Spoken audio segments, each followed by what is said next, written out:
할렐루야. 우리 한국교회에 한기총이라는 연합기관이 있었습니다. 아주 전성기 때 한국교회를 대표로 하는 아주 좋은 연합기관이었고요. 또 우리 한국교회를 대변하고 대사회적인 메시지와 발언을 아주 잘했던 그런 연합기관이었습니다. 그런데 어느 때부턴가 이 부정적인 교권 싸움이 시작되는 거예요. 그러자 한기총을 분열시켜서 이제 새로운 연합기관을 만들자고 하는 또 움직임이 일어나게 되었습니다. 어떤 목사님 몇 분들이 저희를 찾아왔어요. 어이 소목사, 이게 도저히 안 되겠어. 이게 나눠야지. 이게 도저히 못하겠다는 겁니다. 새로운 연합기관을 만들 테니 소목사도 좀 참여해서 좀 도와줘. 그래서 제가 그 선배 목사님들에게 이렇게 말씀을 드렸습니다. 목사님, 연합기관은 나누어서는 절대로 안 됩니다. 좀 마음이 안 들고 좀 이게 부정하고 오염된 부분이 있어도 연합기관은 하나여야 됩니다. 지금 연합기관을 나누면은 그건 돌아오지 못하는 콰이어강 다리를 건너가는 것이고요. 그리고 하나님 앞에 그리고 역사 앞에 죄를 짓는 것입니다. 1년만 참으세요. 성경에서도 평안에 매는 줄로 함께 성령이 하나 되게 하신 것을 힘써 지키라고 했지 않습니까? 우리가 먼저 모범을 보여야죠. 성경 한번 볼까요? 에베소 4장 3절입니다. 시작. 평안에 매는 줄로 성령이 하나 되게 하신 것을 힘써 지켜라. 힘써 지켜야지요. 물론 당신 막 한기총이 욕먹었어요. 언론으로부터 공격받고 또 한기총의 무용론 해체론까지 제기가 된 적이 있었습니다. 그러니까 연합기관을 새로 만들고 싶어하는 마음 100번 이해합니다. 1000번 이해하죠. 그러나 아무리 좋은 연합기관이 또 하나 생겨도 생기는 순간 대표성을 잃어버린 겁니다, 여러분. 그래서 절대로 안 됩니다. 안 됩니다. 내 말 들어야 됩니다. 그러나 결국 한교연이라는 새로운 연합기관이 또 태동이 됐습니다. 몇 년 지나서 이제 한교총이라는 또 연합기관이 또 생겼죠. 그러니까 한국교회는 NCC를 포함해서 연합기관이 4개입니다. 정부는 도대체 누구를 상대해야 될 것이며 기자들은 오롯 누구를 상대해야 될 것인가를 몰라서 저한테 와요. 저한테. 나는 회장도 아니고 그러는데 저한테 온 경우가 많았어요. 여러분, 그 교회 생태계가요, 건강할 때는 서로 교회 간에, 교단 간에 또 연합기관이 서로 경쟁할 수 있어요. 미국 같이 옛날에 기독교 국가일 때는 막 교회끼리 선한 경쟁하고, 우리 한국교회도 교회 생태계가 건강할 때는 막 교단들이 서로 나눠짐으로써 교회가 부흥되는 그런 때도 있었어요. 그러나 요즘 같은 반기독교적인 정서와 공격이 쓰나미처럼 몰려올 때는 여러분, 한국교회와 연합교회는 하나여야 됩니다. 하나가 돼야 됩니다. 여러분, 반기독교적인 공격이 첩첩이 에워싸서 공격이 오는데 우리끼리 마음이 안 된다고 야야야 니하고 못해 먹겠어. 콩가루 집안 만들고 따로 국밥 만들면 절대로 안 됩니다. 가슴 아픈 일이지요. 저는 이런 사실을 미리 염려했던 사람, 나는 영국 교회가 어떻게 망하고 미국 교회가 어떻게 침체된가 내가 다 알고 있거든요. 특별히 동로마 교회가 어떻게 무너졌던가 저는 역사를 통해서 제가 잘 알고 있는 사람이에요. 여러분, 동로마 교회가 어떻게 망한 줄 아세요? 다시 한번 복습을 해보자고요. 우리 교인들은 많이 들어서 잘 아는 내용이지만요, 동로마 교회 폐망은 한마디로 화상 숭배파와 화상 반대파의 싸움으로 시작되는 것입니다. 여러분, 분명히 화상 숭배파는 잘못된 거죠. 무슨 그림이 구원을 해줍니까? 무슨 그림을 향하여 기도를 합니까? 무슨 그림에 하나님의 능력이 있겠어요? 그림은 예수님이 이랬구나 하는 상기를 시켜주는 거지요. 그런데 막 그림을 향하여 기도하고 그림에서 구원의 능력이 나타난다고, 이게 잘못된 거지요. 그러나 화상 반대파라고 대수나 자기들이 정권 잡았을 때 교회를 똑바로 세워야지 교권이 노예가 되었던 사람들 자기들도 할 말이 없어. 결국 화상 반대파가 쫓겨났죠. 교권 싸움에서 밀려났습니다. 저 변방으로 쫓겨나서 얼마나 분이 나겠습니까? 분이 나지요. 그때부터 변방으로 밀려난 화상 반대파는 오매불망, 저놈들죠. 교권 잡은 저놈들을 내가 망하게 할 거야. 교회를 개혁하고 교회를 깨끗하게 세우려고 하는 게 아니라 성화 숭배파 저놈들을 망하게 하는 것이 그들의 오매불망의 소원이었습니다. 근데 자기 힘으로는 안 돼요. 자기들 가지고는 안 돼. 그래서 외부 세력을 끌어들입니다. 그래서 로마의 변방에서부터 차츰차츰 세력을 넓혀가고 있었던 저 셀juk 투르크, 나중에는 이제 오스만 투르크족과 손을 잡아요. 혼인관계를 맺습니다. 혼인관계, 사돈관계, 사돈. 참, 이 사돈이라는 게 참 아주 옛날에 남남이었는데요. 딸이나 아들을 딱 두고 이제 사돈관계 맺잖아요. 저희도 우리 남수현 장로님 옛날에는 별로 어렵지도 않았어요. 근데 이 사돈을 맺고 나니까 이게 사돈은 사돈이요. 이게 개사돈이든 참사돈이건요, 사돈은 사돈입니다. 여러분 참, 그래서 요즘 좀 어려워요. 나도 말하기가 좀 불편하고 그렇습니다. 아무튼 참 이상해요. 딸을 인질로 잡혀서. 예. 그래서 이제 그들에게 콘스탄티노플 도성의 정보를 주며 콘스탄티노플을 공격해 오는데, 이게 앞장을 서는 겁니다. 앞장을 서는 거예요. 심지어는 메흐메드 2세가 콘스탄티노플 도성을 향해 쳐들어올 때는 박수를 치고 길잡이 역할을 해주는 거예요. 급기야는 당시 성화 반대파에 속한 1만 5천 명이 메흐메드 2세 군대, 오스만 투르크 군대에 자원하여 입대를 해요. 그래가지고 콘스탄티노플 도성, 우리로 말하면 서울을 함락시키는데 함께 싸워준단 말이요. 이거 얼마나 미치면 이런 일을 하냔 말이요. 게다가 콘스탄티노플 도성에 우르반이라는 대포 제조자가 있는데, 이 화약 제조자가 돈 받고 오스만 투르크의 술탄 메흐메드 2세에 가서 화약을 만들어 주는 거예요. 대포를.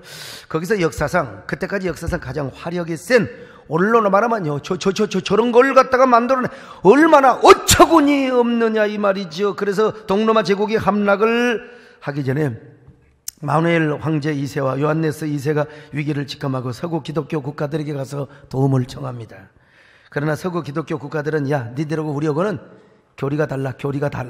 아이고, 교리가 다른다고. 그럼 막 구걸을 합니다. 구걸 외교를 하는 겁니다. 형제들이요, 우리가 다 똑같은 기독교인들 아닙니까? 우리라도 하나가 돼야 됩니다. 절대로 교리가 다르다면 뭐 좀 어떻습니까? 만약에 콘스탄티노플이 망하게 되면 언젠가 유럽도 다 이슬람이 될 것이고 이슬람화가 될 것입니다. 그러니 제발 우리를 도와주세요.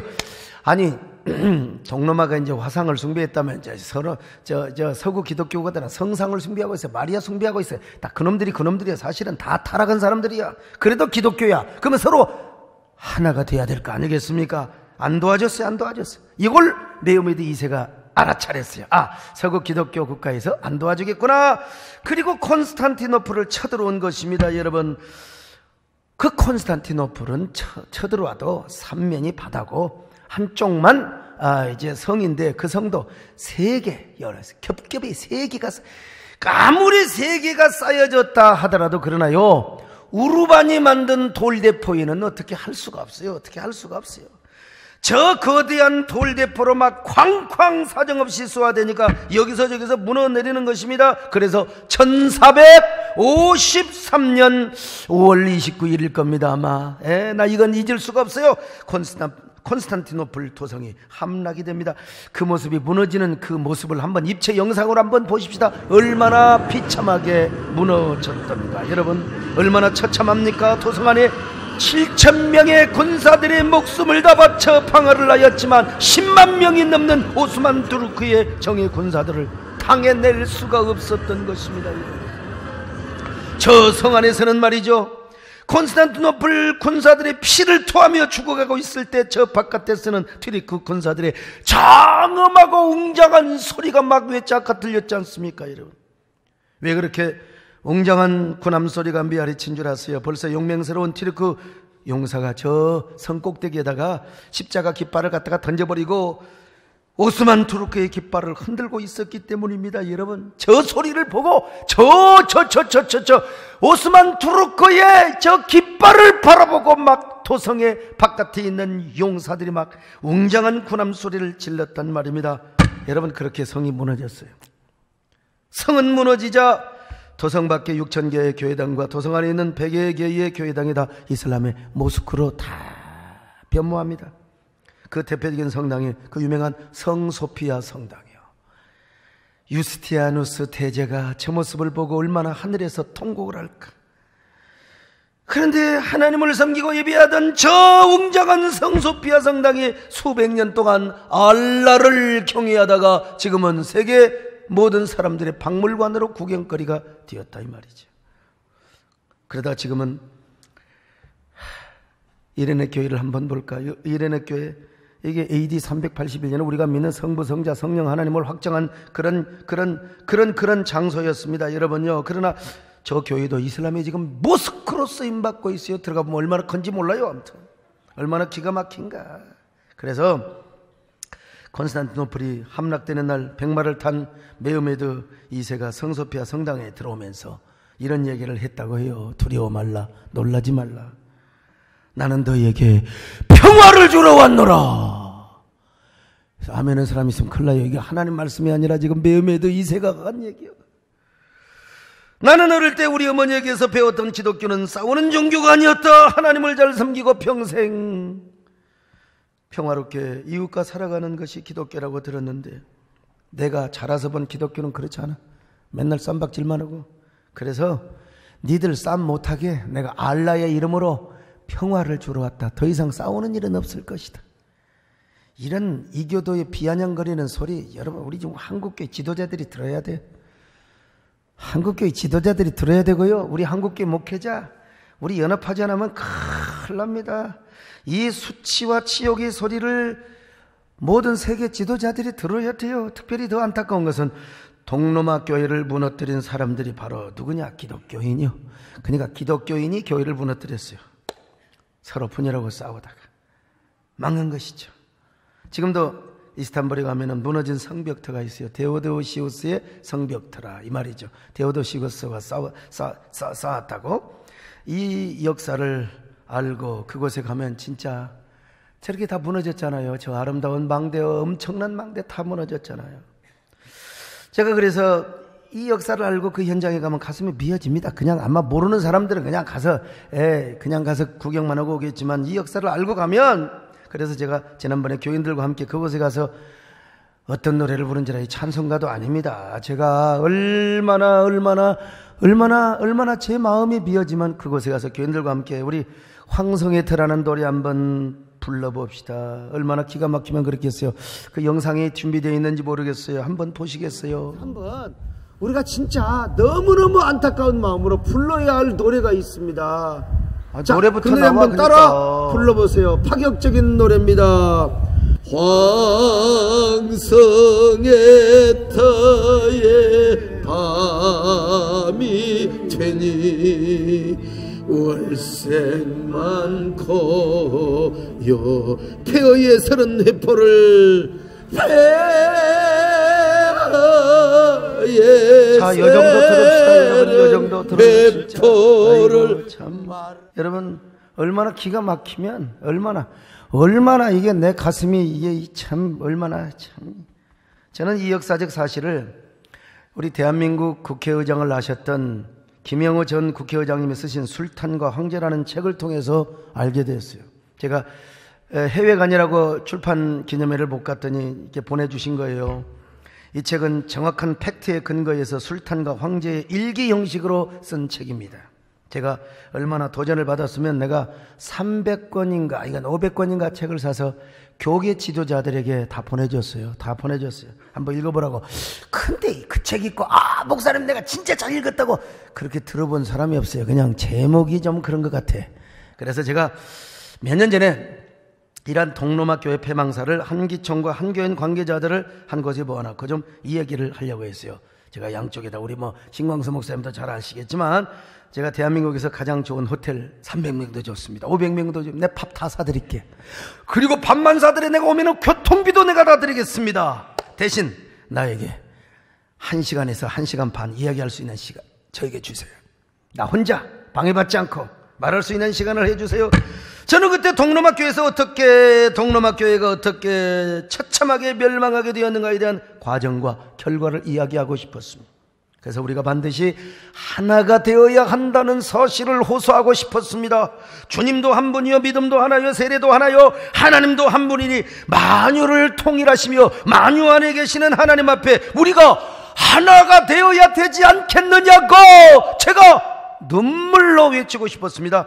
에베소 4장 5절로 6절입니다. 같이 봅니다. 시작. 몸이 하나요 성령도 한 분이시니 이와 같이 너희가 부르심의 한 소망 안에서 부르심을 받았느니라. 주도 한 분이시요 믿음도 하나요 세례도 하나요. 그런데 한쪽에서 소집하면 한쪽에서 안 모여요.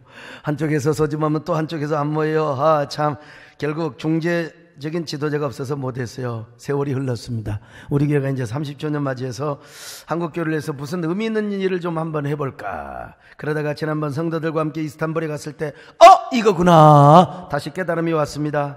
깨달음이 왔어요. 나 우리 총회 목사님들 좀 모시고 저 장로님들 우리 교단도 이제 총신을 중심으로 해서 막 굉장히 막 아주 그냥 격돌이 일어났거든요. 그래서 내가 이제 목사님 장로님들 모셔서 우리가 하나 돼야 됩니다. 그거 좀 얘기하고 싶었어요. 가서 보면 획가닥 하거든요. 그래서 저는 총회장님을 비롯해서 총회 주요 지도들과 의논을 했더니 너무너무 좋은 생각이라는 거예요. 그래서 준비위원들 다 해가지고 자그마치 거의 한 200명 해서 저희가 돈 다 대고 한번 한국교회를 해서 이거 한번 해보자. 그래서 우리 교단이 하나 되면 우리 한국교회가 하나 될 것이고, 근데 그것도 문제가 발생했어요. 그래서 못했어요. 저는 여러분 가슴이 참 많이 아팠어요. 제가 목회하면서 제가 두 가지 하나는 지키려고 그랬거든요. 하나는 뭐냐? 영적인 성결입니다. 저는 제가 신학교를 다니면서 성결에 목숨을 걸었어요. 권사님의 영향도 받고 엄두선 목사님의 수도원의 어떤 영성의 책을 쭉 보면서요. 그러나 구미동 때까지는 난 우물 안의 개구리였어요. 영적인 성결. 그래서 우리 성도들한테 기도할 때요, 중보기도단들, 난 소목사를 위해서 무슨 교단의 지도력 총회장 이런 거 놓고 기도하지 마라.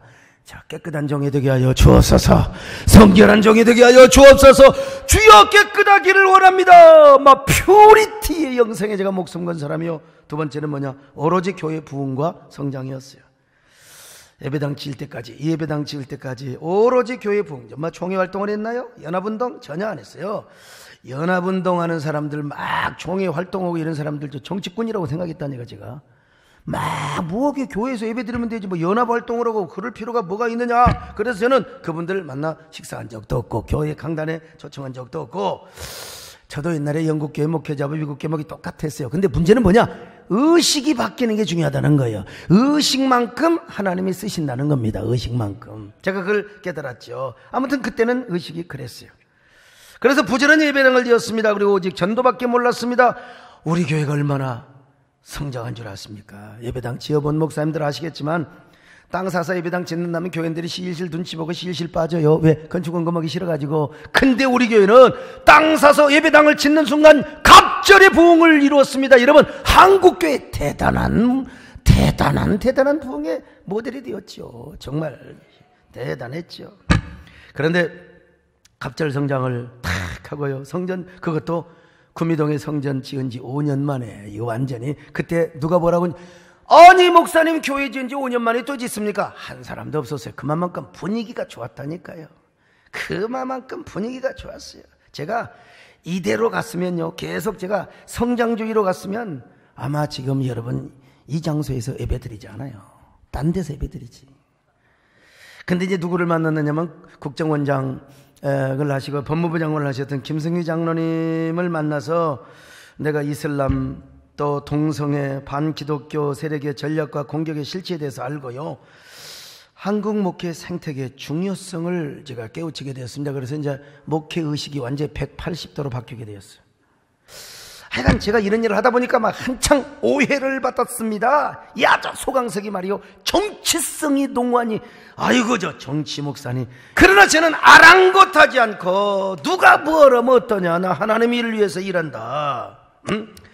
근데 이런 일을 하다 보니까 이게 혼자는 안 돼요. 각계전투 가지고는 안 돼요. 이게 절대로 게릴라 전투는 안 되고, 그래서 연합해야 되는데 줄기차게 연합운동을 제가 강조해 왔던 것입니다. 연합기관이 서로 교권 싸움을 하고 있을 때 도저히 안 되는 거예요.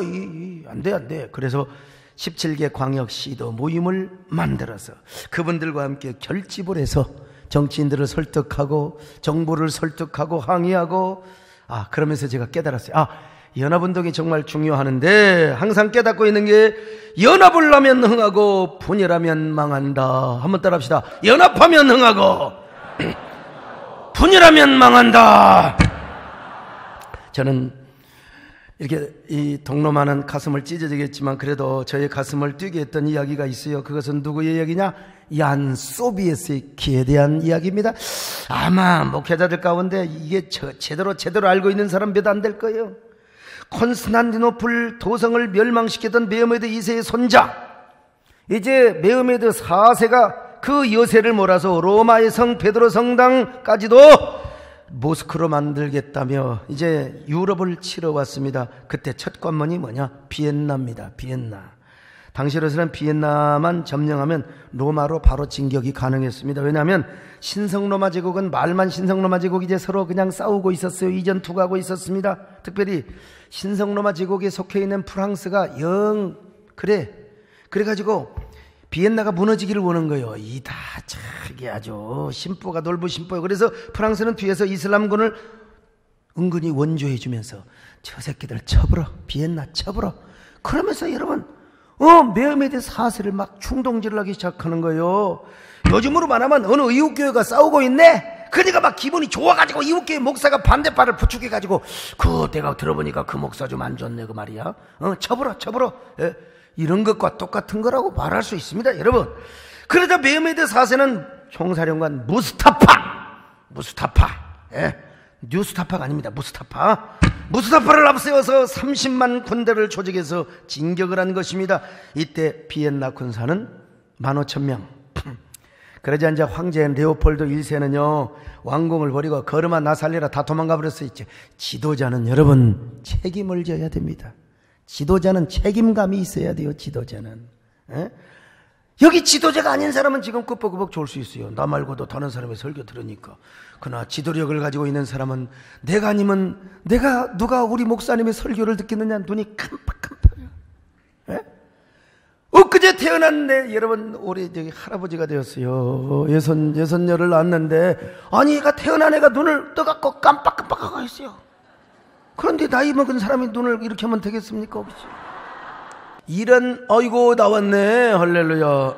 여러분 그러자 이 레오폴드 1세는 당장 왕궁을 버리고 걸음아 나 살려라 도망을 가버리고 말았어요. 비엔나 시장이 리벤베르크라는 시장이 15,000명 가지고 30만과 싸우니 이제 무너지는 건 시간 문제입니다. 그때 여러분 폴란드 왕 얀 소비에스키라는 왕이 있었어요. 이 왕이 7만군, 어떤 문서를 보면 8만 명이라고도 되어 있는데 하여간 7만 명, 8만 명의 연합군을 조직해서 비엔나를 구하러 옵니다. 근데요 이 레오폴드 1세는 지금 비엔나의 황제이자 신성로마 제국의 황제예요. 이 레오폴드 1세와 얀 소비에스키는 서로 앙숙의 관계예요. 왜냐 레오폴드 1세가 지가 그래도 또 황제라고 폴란드 왕을 갈아치우려고 그래. 폴란드 왕 얀 소비에스키가 자기 말을 잘 안 들어. 나이도 먹었다. 그래가지고 그 로렌 샤를공에게 왕위를 물려주려고 하던 차에 지금 공격을 받고 있어요. 그러니까 얀 소비에스키가 얼마나 열받겠어요. 저 새끼 잘했다. 비엔나 망하는 거 바라보고 있었으면 어떻게 됐겠습니까? 얀 소비에스키는 뭘 하고 온 줄 아십니까? 아무리 레오폴드 1세가 증오스러워도 비엔나가 망하면 폴란드도 망한다. 유럽도 망한다. 유럽도 없다. 유럽의 교회도 몰락하고 이슬람 천지가 될 것이다. 그러면은 구교도 없고 신교도 없어지게 될 것이다. 그러니 나라도 이 늙은이라도 나서서 비엔나를 구하리라. 그러면서 얀 소비스키는 누구도 상상할 수 없는 기상천외한 전략을 구사합니다. 이슬람 군대의 시선을 피해서 해발 500m, 550m 되는 저 칼렌버그라고 하는 정상으로 대표를 옮기게 됩니다. 칼렌버그 맨몸으로 올라가는 것도 힘든데 70노구가 군사들을 격려하면서 막 우리말로 말하는 탱크, 대포를 그냥 정상으로 올리는 거예요. 정상에 오른 그는 칼렌버그 정상에서 먼저 하나님께 기도를 드린 후에 군사들에게 웅변을 합니다. 여러분 하나님은 비엔나를 버리지 않았습니다. 유럽의 교회를 버리지 않았습니다. 우리가 연합하여 죽기로 싸우면 우리가 유럽을 지키고 교회를 지키며 기독교를 지킬 수 있습니다. 여러분 진짜 멋있잖아요. 정말 이 얀 소비에스키 여러분 돌아가셔. 그 정신, 그 연합의 정신 얼마나 멋있어요. 2부 예배는 가만히 있어도 박수 치던데 3부는 영 눈만 깜빡깜빡 하고 있어요. 여러분들이 무슨 금붕합니까? 그래서 오스만 트리쿡은 30만 명이 진치고 있는 본진을 향하여 대포를 비워뒀어. 예상치 못한 대포가 떨어지니까 30만 군사들이 뭐 한 절반은 막 죽어버리고, 그리고 혼비백산의 뿔뿔이 다 흩어졌어요. 얀 소비스키의 특공대들이 비호같이 날아가서 그냥 다 목을 이틀 만에 30만 명을 다 무찔러버리고 말았습니다. 그래서 이 오스만 투르크는 유럽에서 완전히 패권을 잃어버리고 말았어요. 여러분, 참 무스타파는 결국 처형을 당해 죽고, 얀 소비스키의 연합정신이 없었다면 어떻게 그 유럽의 찬란한 교회당과 기독교 문화, 뿐만 아니라 베토벤, 바하, 핸델, 그리고 하이든, 이런 그 음악가가, 거장의 음악이 나올 수 있겠습니까? 참 멋져요, 멋져. 당신은 멋져, 멋져보라, 멋져보라. 우리 모두 얀 소비스키와 같은 이런 위대한 하나님의 종, 그런 남자가 될 수 있기를 바랍니다. 우리 여자가 남자가 남부 옆 사람 보고 인사 좀 합시다. 어쩌면 이렇게 얀 소비에스키, 스키가 들어가야 돼. 스키. 자, 어쩌면 그렇게 얀 소비에스 같이 생기셨습니까? 인사 좀 하세요. 아무튼 정말 자기를 내치려고 완전히 정적을 그 나라를 가서 구해줬다. 그것도 하나님의 공익의 이름으로 말이죠. 참 얼마나 감동적입니까? 참 우리는 그렇게 할 수 없을까? 여러분, 우리 중직자들 그렇게 하시기를 축원합니다. 우리 목회자들을 그렇게 할 수 없을까? 우리 한국교회 지도자를 그렇게 할 수 없을까? 낮엔 해처럼 밤엔 달처럼 그렇게 살 수 없을까? 여러분, 찬양합시다. 여러분요, 낮엔 해처럼 밤엔 달처럼 그렇게 살 수 없을까?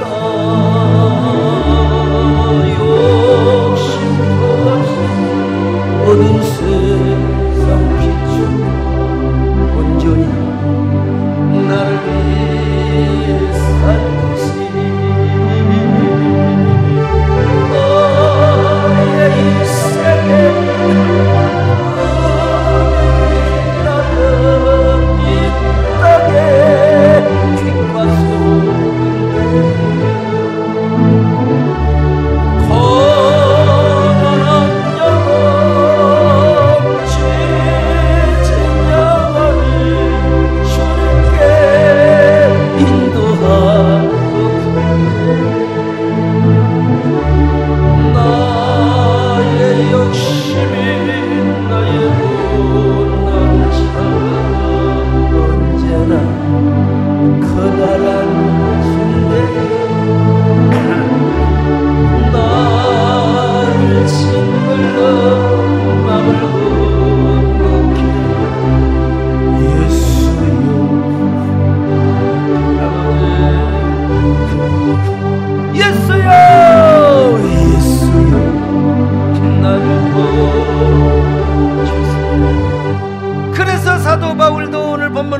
평안에 매는 줄로 성령이 하나 되게 하신 것을 힘써 지키라고 말씀하고 있습니다. 에베소 4장 3절 다시 봅니다. 시작. 평안에 매는 줄로 성령이 하나 되게 하신 것을 힘써 지키라. 그러기 위해서 우리가 어떤 마음을 가져야 됩니까? 그냥 힘써 지키란다고 지키는 게 아니에요. 모든 겸손과 온유로 해야 됩니다. 오래 참음과 사랑 가운데서 서로 용납해야 됩니다. 할렐루야. 에베소 4장 2절입니다. 시작. 모든 겸손과 온유로 하고 오래 참음으로 사랑 가운데서 서로 용납하고. 여러분, 우리가 그렇게 할 수 없을까요? 겸손과 온유, 오래 참음과 사랑과 용납하는 마음이 있었으면 어떻게 여러분 교회가 깨집니까? 왜 싸워요? 왜 연합기관이 깨집니까? 겸손과 온유와 오래 참음과 서로 사랑과 용납하는 마음이 가득하면 어떻게 다투고 싸우고 서로가 원수, 서로를 적폐라고 하겠습니까? 지금 우리는 너무나 이게 정의를 부르짖는데요, 우리가 말하는 정의는 너무 때가 많이 묻었어요. 사실요, 사적인 욕망에 끼어 있습니다. 때 묻은 사욕과 그리고 욕망이 이끼처럼 끼어 있는 정의 가지고는 안 됩니다. 맨날 너만 적폐고 나는 옳고 그러면 안 돼요. 진정한 정의가 뭡니까? 사랑과 입 맞추는 정의. 사랑과 입을 맞춰야 돼. 이게 진정한 정의야. 자, 시편 85편 10절 같이 볼까요? 시작. 인애와 진리가 같이 만나고 의와 화평이 서로 입맞추었으며. 보세요, 의와 화평이 서로 입맞춰서. 옛날에 그런 노래가 있잖아요. 입 맞추고 싶지만은 자신이 없어. 이게 정의가 자신이 없는 거예요. 화평하고 사랑하고 해야 되는데. 그 다음에 진정한 정의의 결과는 평안과 화평에 돼야 된다고 그래요. 자, 이사야죠. 이사야 32편 17절 시작. 공의의 열매는 화평이요 공의의 결과는 영원한 평안과 안전이라. 우리 교회 딱 부흥 비결. 이게 서목사가 좀 인물이 좋았으면 좀 교회 부흥에 도움이 됐을 거예요, 사실. 솔직히 말해서. 예. 키가 한 80이 돼갖고 그냥 여러분 할렐루야 성령 부도로 그러면 어쩔 수 없어. 내가 남진 장로님 생겼으면 그냥 강남에서 아줌마들 이쪽으로 다 왔을 거예요. 아무튼. 근데 우리는 제가 부족하지만 그래도 하나님의 은혜 가운데 교회가 싸우지 않았어. 안 싸웠어요. 그냥 안 싸웠어요. 정말 나는 우리 마누라가 싸우자도 도망가 버려. 싸우면 하면 안 돼요. 예?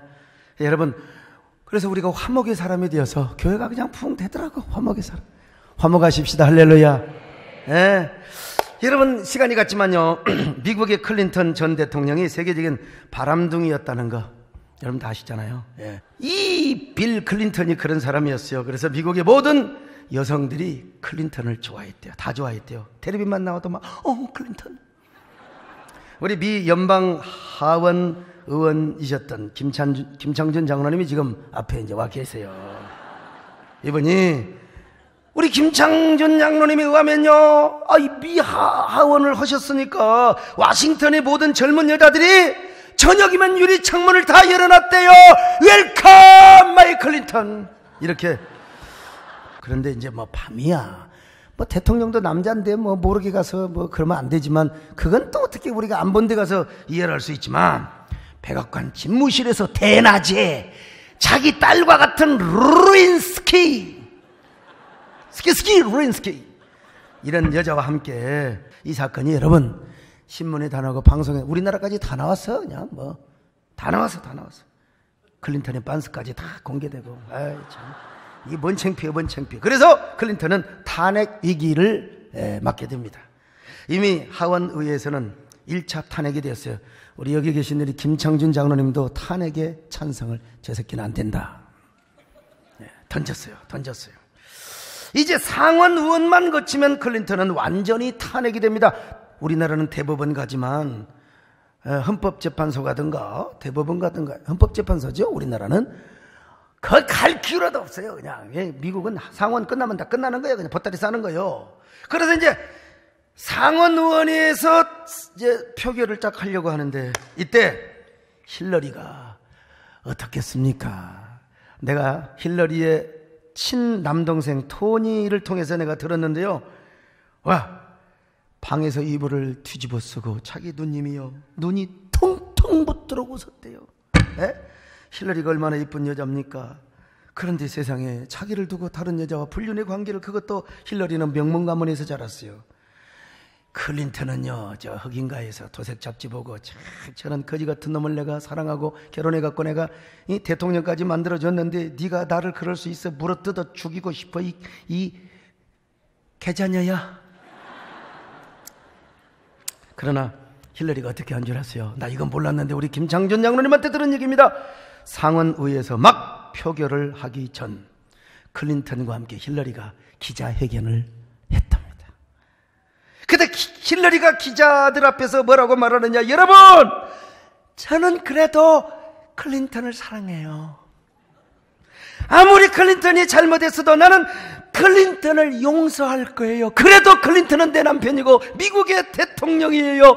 나 당신 사랑하는 거 알지? 그리고 저 바람둥이 클린턴의 어디요? 얼굴에다가 뽀뽀를 해줬어요.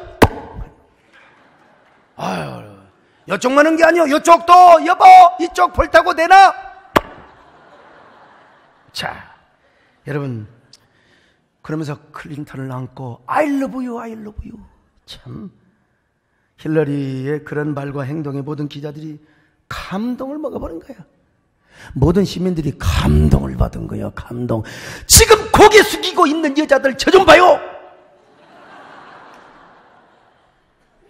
여자들이 좀 대범해야지요. 그냥 남편이 뭐 어디 와이사스에 머리카락만 묻어와도 그냥 그걸 또 전화해서 친정에 알리고, 그래서 여러분 가정이 여러분 행복하겠습니다. 교회도 마찬가지. 교회도 그냥 내가 이래 뭐 누구를 어쩌더니 그냥 반이 어쩌니. 상원의회 의원들이 감동을 받아. 아니 통과가 안 되는 게, 아니 주구 바람둥이 남편 주구 부인이 사랑한다는데 우리가 무슨 상관이냐? 안 그렇습니까? 그렇죠? 아니 바람둥이 남편 자기 부인이 사랑하는데 우리가 뭐 벌 주고 말고 뭐가 없겠느냐? 대부분 다 그래가지고 탄핵이 부결이 되었습니다. 여러분 참 재밌죠? 아유 참 힐러리가 얼마나 위대한 행동을 한 것입니까? 그런데 이제 힐러리가 집에 들어가는 길에 누가 물어봤대요. 여사님 진짜 클린턴을 사랑하세요? 그랬더니 힐러리가 뭐야 그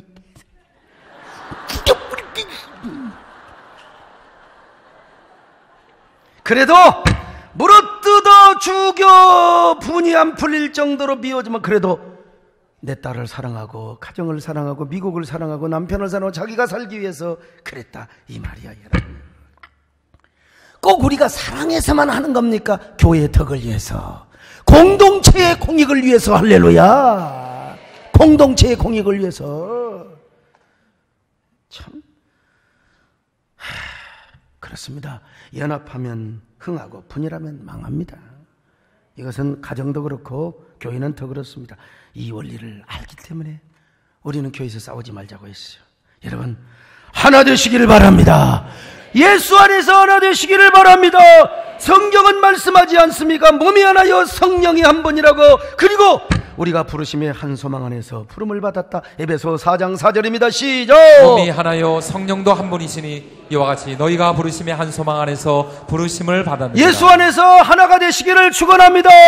예수 안에서 화목했네. 찬양합니다. 예수 안에서 우리가 화목했네.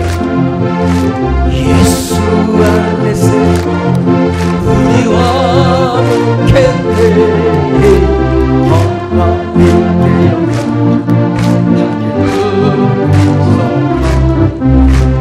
예수 안에서 우리와 화목했네. 예수 안에서 화목하여 우리가 한국교회 화목하는데 앞장서시기 바랍니다. 기도로 물질로 행동으로 우리 하나님을 위하여 일어나시기를 축원합니다. 하나님 아버지 고맙습니다. 하나 되게 하여 주옵소서. 예수님의 이름으로 기도드립나이다. 아멘.